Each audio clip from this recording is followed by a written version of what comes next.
Bonjour à tous et bienvenue sur la chaîne Wrestling Love. On se retrouve aujourd'hui pour une toute nouvelle vidéo. Alors dans cette vidéo, nous allons faire la review des deux shows de New Japan Summer Struggle in Sapporo.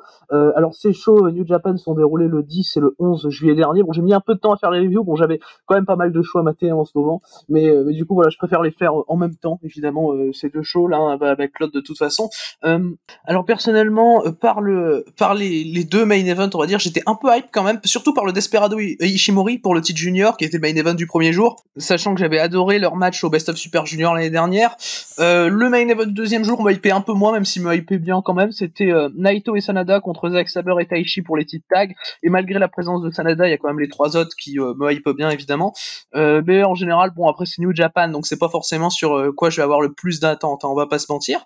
Du coup, on va pouvoir commencer tout de suite la review de ces deux shows, donc New Japan Pro Wrestling Summer Struggle in Sapporo 2021. Du coup, le premier jour, donc show qui s'est déroulé le 10 juillet. L'opener, c'était Yuya Uemura qui affrontait Master Wato dans un 1 contre 1. Le match a duré un peu plus de 9 minutes, victoire évidente de Master Wato.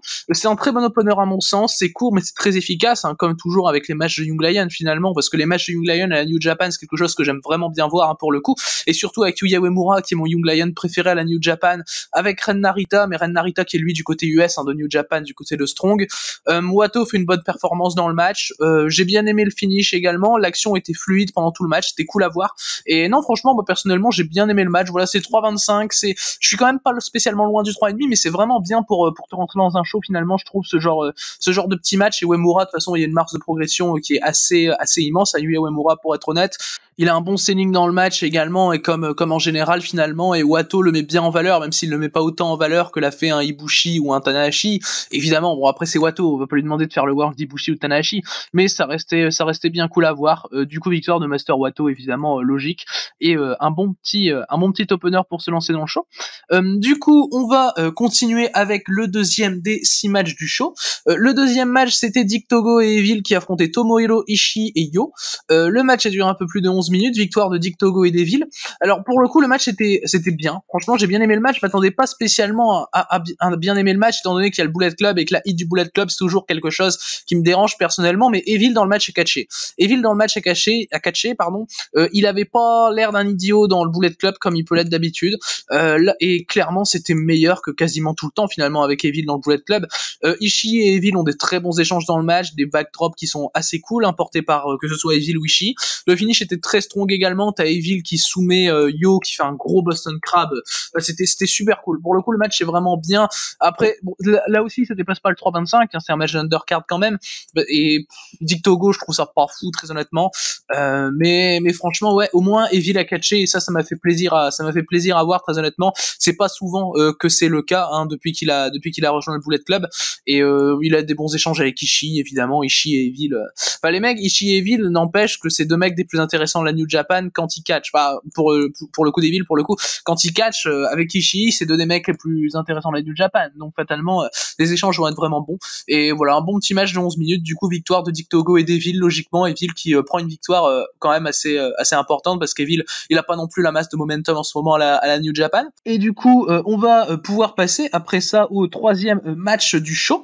Le troisième match, c'était un 6-man tag team match avec Hiroshi Tanahashi, Rocky Romero et Ryusuke Taguchi qui affrontaient El Fantasmo, Kenta et Yujiro Takahashi. On a eu une victoire de Tanahashi, Romero et Taguchi. Le match était bon, très honnêtement. Bon, je suis pas spécialement fan du début de match avec la comédie d'El Fantasmo avec Hiroshi Tanahashi et notamment Ryusuke Taguchi. En fait, El Fantasmo va échanger son t-shirt avec Ryusuke Taguchi pour pouvoir l'étrangler avec son t-shirt. Enfin voilà quoi, c'était vraiment en mode mec, viens, on échange le t-shirt. Et au début j'ai pas aimé. Bon, au moins ça a donné à ELP une domination assez intelligente dans le match finalement, même si c'était pas la comédie que je préfère, on va pas se mentir. Rocky Romero fait une bonne performance, hein, pour son retour au Japon. Voilà, Rocky Romero, il était pas venu catcher au Japon depuis assez longtemps, et très clairement là il fait une bonne performance, hein, très honnêtement. Et du coup voilà, victoire de Tanahashi, Romero et Taguchi, logique, c'est le retour de Romero. Voilà, Kenta, je trouve ça toujours compliqué, hein, très honnêtement, mais voilà, du coup pour ce match, je pense pas qu'il y ait grand chose non plus à dire sur le match. La hit du BC, c'était pas non plus intéressant, mais c'était pas dégueulasse non plus. Enfin voilà, ça allait corps, ça a limité la casse. Et du coup ouais, j'ai mis 3 étoiles à ce match. Du coup on va pouvoir passer au quatrième match de ce premier jour de Summer Struggle Struggle in Sapporo. Le quatrième match, c'était The United Empire, le Great Okan et Jeff Cobb qui affrontaient Kazuchika, Okada et Sho. Le match a duré un peu moins de 12 minutes, victoire de United Empire avec Jeff Cobb qui fait le tomber sur Sho avec son Tower of the Island. Le match est pas excellent, mais c'est pas mauvais, hein, très clairement. C'est un match tag qui est vraiment basique. Il y a des échanges entre Jeff Cobb et Sho qui sont très très bons. Okada a été assez transparent, il a pas été mauvais, enfin voilà. Okan, je l'ai trouvé mauvais par contre, franchement, je trouve qu'il descend la qualité du match à chaque fois qu'il est là. Okan, c'est compliqué, toutes ces Mongolian chops, ces spots habituels, tout ça, Okan, c'est en termes d'exécution, tout ça, c'est dur, hein, Great Okan. Le finish était bon pour le coup, après il y a Jeff Cobb et Sho dans le finish, donc bon, fatalement, ça va être bon, hein, très, très honnêtement, ça me paraît assez logique. Et ouais, finalement, le tag est assez random, mais il y a quelques moments qui sont bien cool dedans, bon, grâce à Jeff Cobb, hein, parce que Jeff Cobb, c'est clairement le MVP du match, avec Sho, hein, voilà, comme j'ai dit, de toute façon, mes échanges préférés, c'est entre les deux, ce qui est quand même pas surprenant quand tu vois la composition du match. Mais du coup, voilà pour ce match, donc remporté par Cobb et le grand Great Okan. On va pouvoir passer du coup au quatrième match du show. Le quatrième match du show, non, le cinquième match du show, pardon. C'était un 8-man tag team match avec Los Ingobernables de Japón, Bushi, Sanada, Shingo Takagi et Tetsuya Naito, qui affrontaient le Suzuki-gun, Douki, Taichi, Yoshinobu, Kanemaru et Zack Sabre Jr. Le match a duré un peu moins de 14 minutes, victoire de LIJ, hein, assez logique finalement, c'est fait pour builder le match de titre tag qui est là le lendemain, hein, donc c'est logique que l'équipe qui contient les challengers, donc en l'occurrence Sanada et Tetsuya Naito, remporte le match. Pour moi c'est le meilleur match du show, hein, très clairement, c'est un très bon multiman. Comme j'ai dit, Taichi, Naito, Zack Sabre, Sanada ont des échanges, enfin c'est surtout axé sur le Taichi Naito et sur le Zack Sabre Sanada, logique, et du coup ils préparent leur match de championnat du lendemain. Douki fait une bonne performance également, il a des bons échanges avec Bushi. Shingo est très impactant dans tout ce qu'il va faire, hein, très honnêtement c'est toujours un plaisir de voir Shingo être impactant comme il est d'habitude, de voir Shingo faire du Shingo, c'est toujours un plaisir. Et il gagne en battant Douki sur un pumping bomber qui était hyper violent, ou non, sur Kanemaru je crois, ou je crois que c'est contre Kanemaru qui fait son pumping bomber, Shingo. ZSJ est très fluide, voilà, il fait encore une très bonne performance, j'ai mis 3,5 personnellement, même Sanada je l'ai pas trouvé spécialement mauvais par rapport à d'habitude, enfin franchement ça faisait le taf, enfin, voilà, le match faisait vraiment très très bien le taf en tant que pré-main event, je l'ai pas senti trop long, enfin je l'ai vraiment senti vraiment bien écrit pour le coup, et victoire logique donc de Los Ingobernables de Japón. Après il y a pas grand chose à dire non plus, il y a personne qui a été mauvais, voilà, 14 minutes de match, et j'ai mis personnellement 3,5. On va maintenant pouvoir passer du coup au main event du show. Le main event du show, c'est évidemment le match sur lequel je vais avoir le plus à dire. C'était le match de championnat IWGP Junior Heavyweight avec El Desperado qui défendait son titre contre Taiji Ishimori. C'était la deuxième défense de titre d'El Desperado après avoir défendu contre Yo lors de Dominion. Du coup, victoire de Desperado en 29 minutes. Personnellement, j'étais bien hype pour le match. Comme je l'ai dit, j'avais adoré leur match du Best of Super Junior 2020, mais qui était dans un format bien plus court pour le coup. Mais là, du coup, j'étais vraiment très déçu. J'étais vraiment très déçu parce que bon, il y a vraiment deux phases dans le match finalement, il y a vraiment deux moitiés bien distinctes. Desperado et Ishimori commencent vraiment bien le match, hein, très honnêtement, j'étais intéressé dès le début. Les deux ont une cible qui est assez claire finalement, t'as Ishimori qui veut détruire le bras d'El Desperado et El Desperado qui veut détruire de son côté la jambe de Taiji Ishimori. Il y a des spots qui sont plutôt inventifs dans le work de chacun. Le début du match, comme j'ai dit, est cool, et clairement le selling des deux dans la première partie du match est vraiment bon. Ishimori est très intelligent, mais le problème c'est que t'as une deuxième moitié et que t'as la formule de main event New Japan qui est finalement intervenue dans le match. T'as une intervention de la formule New Japan, et je suis vraiment devenu saoulé par le match. C'était hyper long pour ce que c'était, franchement, il y a des moments ça servait plus à rien, et je pense très clairement que deux catcheurs comme ça qui ont une alchimie, hein, c'est très clair, Desperado et Ishimori ils ont une alchimie qui est présente, hein, voilà. Et je pense qu'avec les deux catcheurs en question, ça peut aller bien mieux dans un format comme ce qu'ils avaient eu au Best of Super Junior 2020, très très clairement. Dans la deuxième partie du match, t'as le selling de Desperado qui est pas bon, hein, très honnêtement, c'est complètement différent de la première partie. Vraiment au bout de 5 minutes, genre il est quasiment en train de crever sur le sur le armwork de Taiji Ishimori, mais au bout de 25 minutes, bah tout est bien, je tente le pincher loco, tout ça, enfin vraiment et il y a pas que le pincher loco pour le coup, mais tout va bien au niveau de son bras, il y a des moments où il arrête complètement de le sell, et vraiment genre il continuait le match finalement, c'était juste pour continuer le match en fait, avec aucune proposition pertinente, sans ajouter quelque chose d'intéressant finalement à l'action, et du coup c'est cette deuxième partie du match finalement qui va vraiment descendre mon rating. J'ai mis 3 quand même, enfin voilà, j'ai pas été très méchant non plus, mais parce que voilà, mon intérêt est parti en fumée finalement au cours du match, et que le selling était pas bon. Pour le coup, Ishimori, il a quand même gardé son selling, j'ai trouvé ça très bien. Il y a quelques contres qui sont bien dans le match, mais j'ai l'impression que franchement, New Japan, ils peuvent pas faire un main event pour un titre sans le faire durer, n'importe quel titre, hein, sans le faire durer au moins 25 minutes. Et c'est compliqué. Le match est pas mauvais, hein, très honnêtement, voilà. Il est meilleur que le main event de la seconde journée, en tout cas à mon sens, mais c'est vraiment décevant, parce qu'un Desperado Ishimori, qui sont pour moi les deux meilleurs juniors de New Japan, enfin quoique Desperado, ça doit être à égalité avec Shaw, enfin voilà, ils sont deux des trois meilleurs juniors de New Japan, et ben voilà, c'est compliqué de mettre un 3 quand c'est comme ça, quand c'est un Despi Ishimori. J'avais mis 4,25, hein, je le rappelle, au Best of Super Junior 2020, et pour moi ça aurait dû être exactement le même format finalement. Bon, certes, ça aurait été trop court pour la formule de Main Event New Japan, mais est-ce que ça aurait été trop court dans l'absolu? Pas du tout, pas du tout, parce que bah là en fait ils continuaient le match juste histoire de continuer, et c'était plutôt compliqué. Mais enfin voilà, t'enlèves 8-10 minutes au match, franchement ça va bien mieux déjà, tu respires un peu plus déjà. Et c'est pour ça que du coup je suis loin d'être fan de ce match finalement entre Despi et Ishimori, parce qu'il démarre bien, mais après c'est bien décevant, hein, malheureusement.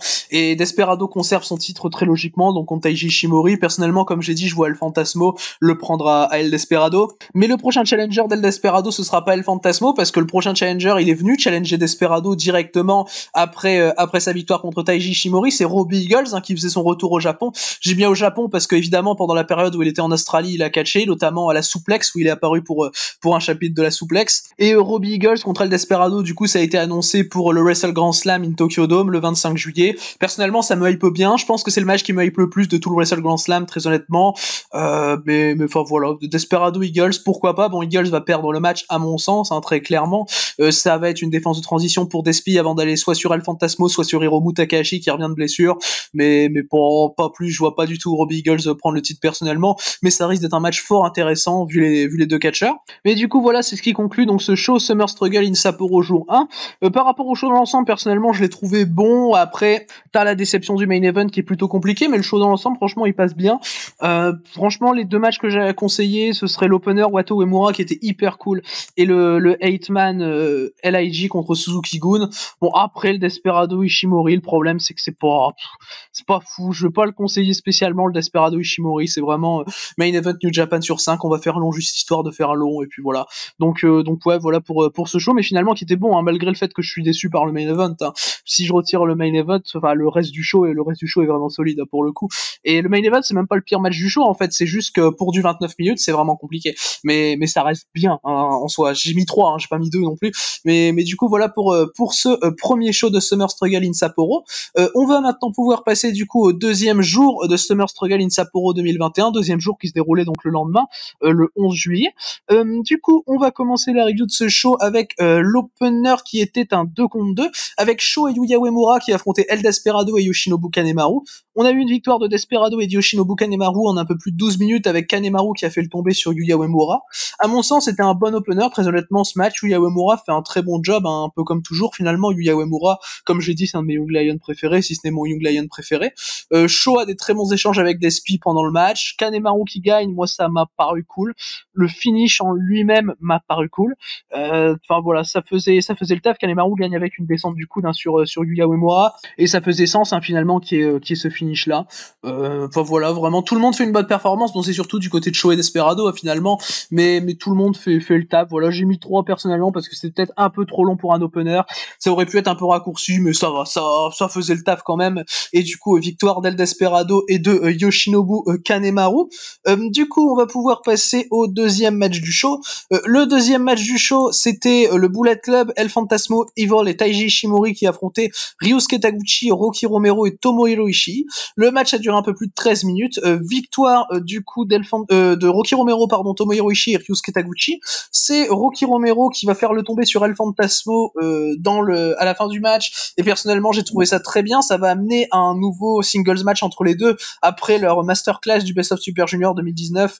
Là, ça va amener un 1 contre 1 lors du show Summer Struggle, parce qu'il est un peu présenté comme un road to finalement du 17 juillet. Bon, par rapport au Six Man en lui-même, moi je l'ai trouvé assez moyen, c'était décent. décent, j'ai mis 2,75.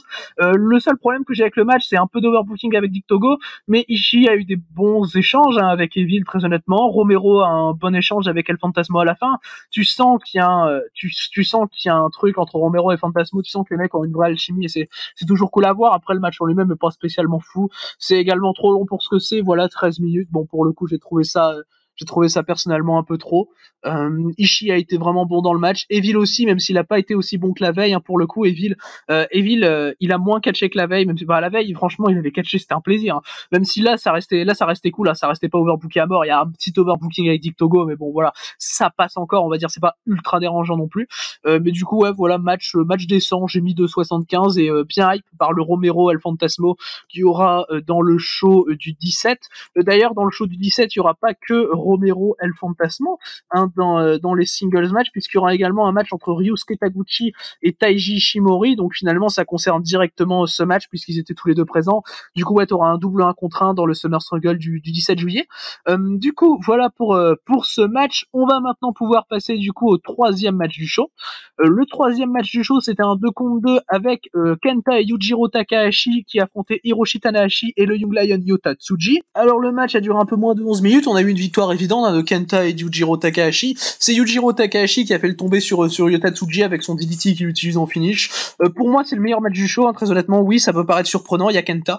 Tsuji a été très bon, très clairement, un très bon teamwork avec Hiroshi Tanahashi. Tu sens que Tanahashi, il est un peu Tsuji, je te prends sous mon aile. Enfin, c'est vraiment cool pour le coup le comportement de Tanahashi avec Tsuji. Tsuji, il est quand même, il bagarre, hein, Tsuji, il est quand même vraiment cool, hein. Kenta a été un peu sloppy comme toujours, mais Yujiro fait une vraiment bonne performance. J'ai bien aimé la performance de Yujiro là. Il a un bon échange avec Yuya Uemura à la fin, par exemple, qui était bien cool. Mais non, ouais, le match était vraiment bien. Franchement, j'ai bien aimé. J'ai mis 3,25 et j'étais pas loin du 3,5, très honnêtement. Ça faisait bien le taf, et c'est clairement Tsuji et Tanahashi pour moi qui élèvent le match, hein.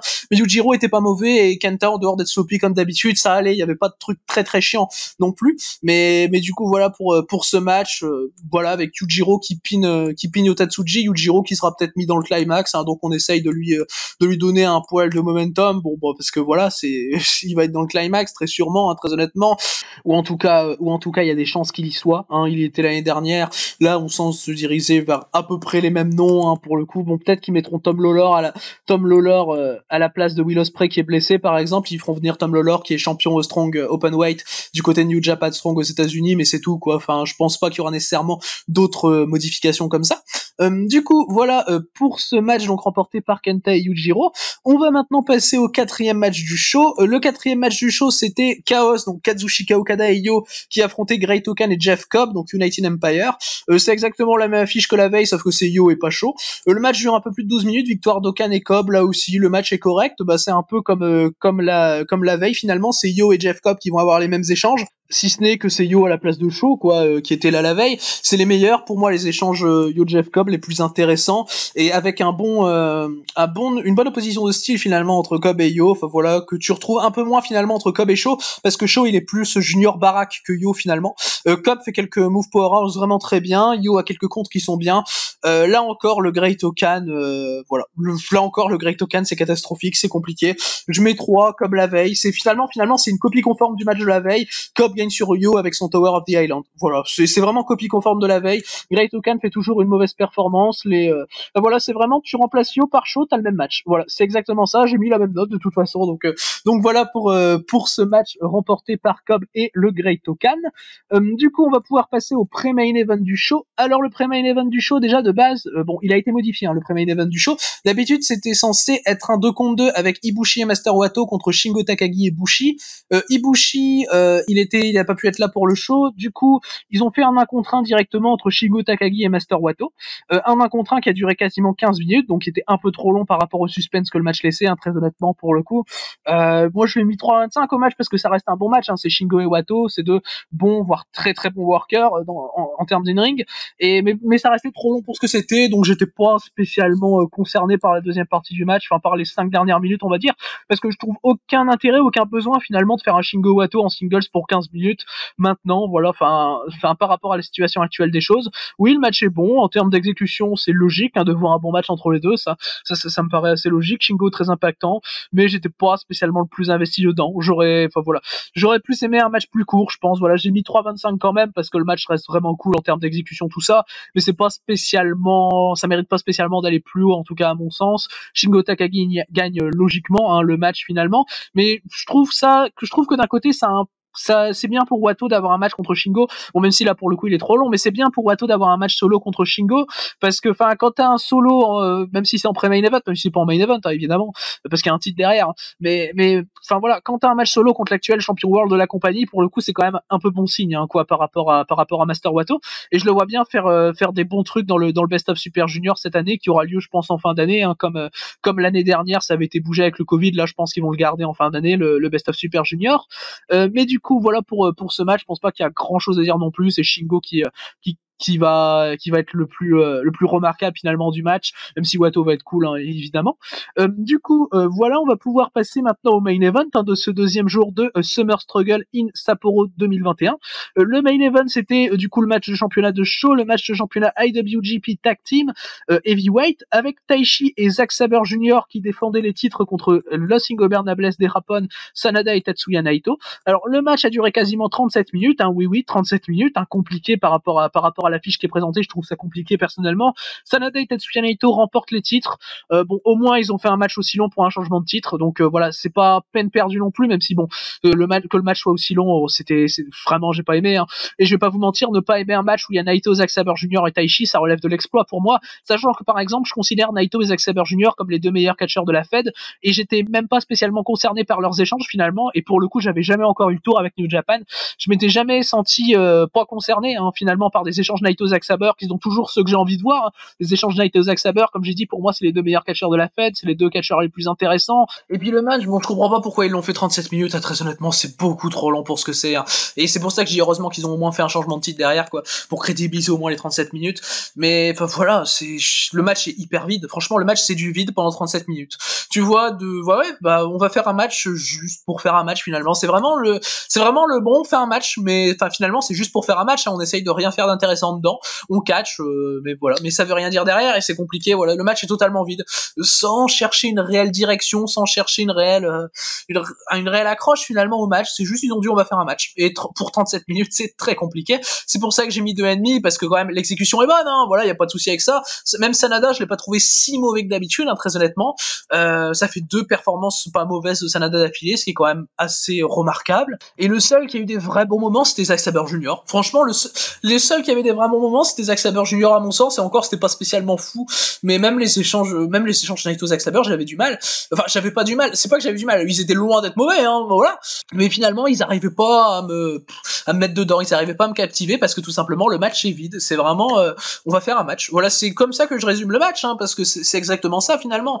Et bon, Zack Sabre Jr., ça reste Zack Sabre Jr., donc évidemment il va avoir des bons moments. Mais avec surprise, pas trop. Finalement, pas trop, parce que Zack Sabre Jr. de base, il a que des bons moments dans les matchs. L'exécution était bonne et j'ai aucun problème avec l'in-ring, encore une fois. Mais même le finish, bon, c'est juste un destino de Naito sur Zack Sabre. Voilà, point. Il y a pas de réelle pensée derrière ça. Enfin voilà, c'est vraiment juste un match de 37 minutes. Et enfin voilà, franchement, c'est totalement vide. Sanada et Naito prennent les titres. Du coup, il y aura un rematch à Wrestle Grand Slam au Tokyo Dome le 25 juillet. Bon, je suis pas hype, très honnêtement, et j'espère qu'ils feront plus court, pour le coup, et qu'il y aura conservation des titres de Sanada et Naito, enfin voilà, qui seront probablement challengés par les vainqueurs du tournoi tag qui aura lieu du côté de New Japan Strong. Et je pense que les vainqueurs du tournoi tag de New Japan Strong défieront Sanada et Naito pour le show Resurgence qui aura lieu aux États-Unis le 14 août, si je dis pas de bêtises. Je crois que c'est ça la date du show. Je crois que c'est le 14 août Resurgence. Ouais, c'est le 14 août, je viens de vérifier. Et du coup voilà, victoire de Sanada et Naito, donc nouveau champion dans ce match auquel j'ai mis 2,5. J'ai pas grand chose de plus à dire, très honnêtement. C'est tellement oubliable et c'est pas à rattraper très honnêtement pour moi, ce qui est quand même rare d'un match de Naito et Zack Sabre, surtout qui sont dans le même match, on rappelle. Du coup voilà pour ce match avec changement de titre. Du coup par rapport au show dans l'ensemble, personnellement le show dans l'ensemble, bon, je l'ai pas trouvé mauvais. Il était moins bon que le premier show Summer Struggle in Sapporo, pour le coup, ça me paraît assez évident. Et même le main event était clairement moins bon que le main event du premier jour de Summer Struggle in Sapporo. Il y a quand même quelques quelques trucs pardon qui restent cool. Il y a rien à rattraper. Pour moi, il y a vraiment rien à rattraper. À la limite, le Shingo Wato, franchement, c'est même pas le meilleur match du show, mais au final, c'est un 1 contre 1, donc c'est un peu plus à rattraper. Mais pour moi, le meilleur match du show, ça reste Kenta et Yujiro contre Tanahashi et Tsuji. Si vous avez le temps, voyez-le, mais c'est pas à voir. Hein, c'est pas, voilà, c'est un 3-25, c'est pas fou non plus. Mais du coup, ouais, voilà pour ce show. Donc voilà, sur lequel je l'ai pas trouvé mauvais, mais comme je dis, voilà, c'est moyen. C'est vraiment show random, de bout en bout finalement. Du coup, voilà pour ce show. Voilà du coup pour cette review, un des deux shows New Japan Pro Wrestling Summer Struggle in Sapporo, donc du 10 et du 11. La suite pour New Japan, ce sera du coup le Wrestle Grand Slam in Tokyo Dome le 25 juillet par rapport au gros show, hein, parce que t'auras le 17 juillet un petit show New Japan avec, comme j'ai dit, le Rocky Romero et le Fantasmo, que je pense pas reviewer, hein, très honnêtement. Mais du coup, pour parler de New Japan, on se retrouvera par rapport à Wrestle Grand Slam, donc je pense que je ferai une petite preview. Du coup, voilà pour cette vidéo. Donc j'espère que cette vidéo vous aura plu. Merci à vous de l'avoir écouté. Et du coup, d'ici les prochaines vidéos, je vous dis à la prochaine.